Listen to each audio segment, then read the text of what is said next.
What's up, what's up? Tara't mag-segregate tayo ng mga gamot. Una natin gagawin, punasan muna natin itong mga lalagyan.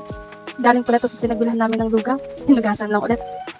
Tipid-tipid muna tayo at wala pa tayong pambili ng bago pero hanggat kaya pang gawin at gawa ng paraan, hindi, yun na lang. Ganun naman dapat, diba? Pag kaya pang gawa ng paraan, hindi gawa ng paraan pero kung hindi na, hindi. Suko ka na. Charis! Mukhang stress na naman ako dyan mga nina. Ganyan talaga pag wala akong kausap, mukha talaga ako, ay, ako, ewan na lang. Basta focus ako sa ginagawa ko, nagmumukha akong masungit at walang pakialam sa mundo. Ganun naman talaga, di ba? Basta seryoso. Charis, alam ka naman.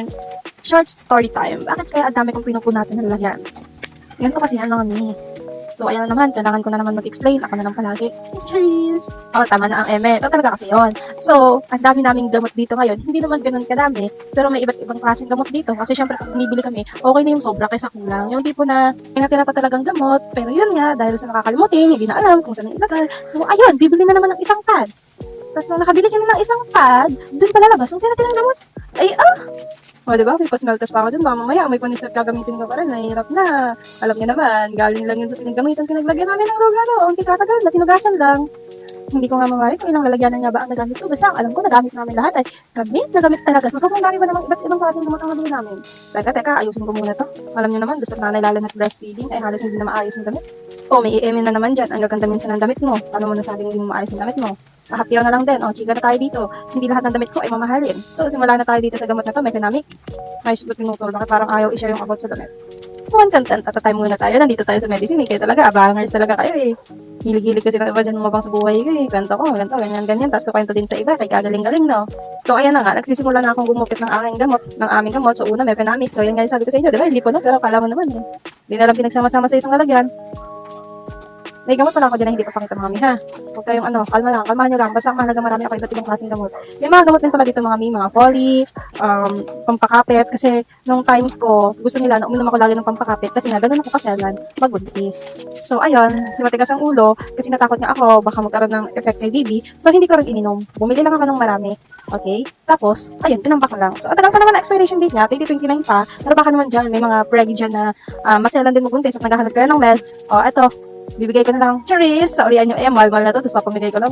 Gipit pa, gipit pa. So, hindi ko pa kayang magpamigay ngayon, okay? So, next naman tayo dito is loperamide. Pinabili ko sila ng loperamide, gusto sumakit yung chin ko, pero hindi ko rin naman ininom. Hindi ko lang alam kung bakit. Pwede naman daw uminom ng loperamide pag breastfeeding, pero hindi ko talaga siya ininom. Nagtiwala na lang ako sa noodles, sa gata, sa tulog. Yun na lang talaga yung ginawa ko. Pero buti na lang talaga, tinaya ko, no? Kaya maliit na yun, loperamide din pala yan. Ako, pinahirapan na akong magupit-gupit. Ayan. Ba't mo kasi gugupitin? Pwede mo naman lang ilagay dyan. Bakit? Bakit kong gupitin? Hilig-hilig mo, question. Ano ba yan? Vlog ka, kasahin mo ng question. Cheers lang. Wala na talaga akong masabi. So, ano na lang pinagsasabi ko dito. So, madami na namang magagalit dyan.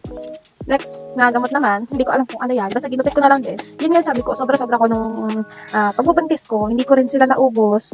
Pero hindi naman ibig sabihin nun, hindi ko sila ininom, okay? Uminom din naman ako, hindi ko lang naubos. Tapos meron pa akong folic acid, calcium, okay? Mga mi, at lalo na sa mga first time pa lang magbuntis dyan, kailangan talaga yan. Huwag nga talagang i-skip yan. Kasi yan ang makakatulong sa inyo ni baby. Di baling magastosan kayo. Huwag niyo lang tipirin ang sarili niyo sa pagkain at sa gamot. O, di ba, may pahapyaw pa yan ng calcium. Kasi di ko na alam kung ano pa yung mga gamot sa square. Square kasi unang yung lalagyanan, malaki yun siya. Tapos, magsisiksikan sila doon. Tapos, medyo nag-update sila. Upgrade pala. Di ba yan? So, ayun, nag-upgrade nga sila from square to circle. So, ayun, nag-social distancing sila. Nakakawalang din yan!